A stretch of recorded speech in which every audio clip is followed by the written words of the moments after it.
జగన్మోహన్ రెడ్డి గారు చూడండి, ఇట్లా ఆ కుప్పం సైడ్ చూడండి, మీరు వదిలేశారు ఆ రోజు నీళ్లు రాలే, 10 గంటల టైంలో మాయమైపోయా.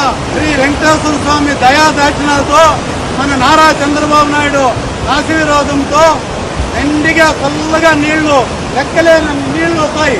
జగన్మోహన్ రెడ్డి నువ్వు కాలువలోకి వస్తే కూడా నువ్వు కొట్టుకొని వెళ్ళిపోతావు, అంత నీళ్లు వస్తూ ఉన్నాయి. కుప్పం ప్రాంత ప్రజలంతాను, రాయలసీమ ప్రజలంతా కూడా సంతోషం వ్యక్తపరుస్తున్నారు. ముఖ్యంగా రైతులైతే అంత సంతోషంగా ఉన్నారు.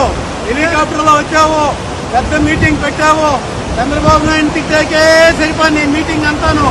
కానీ ఈ రోజు ఏమైంది, చంద్రబాబు నాయుడు ఇంకా రానేలే అందరినీ కాలువ దగ్గరికి, కానీ నీళ్లు మాత్రం వస్తూ ఉన్నాయి.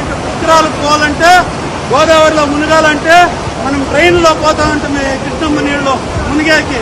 ఇప్పుడు అంత దూరం పోయే పని లేదు, ఇక్కడే మునిగొచ్చు, ఇక్కడే స్నానాలు చేయొచ్చు. రైతాంగానికి మాత్రము నారా చంద్రబాబు నాయుడు అంత రుణపడి ఉన్నాము, కుటుంబ రైతులంతాను.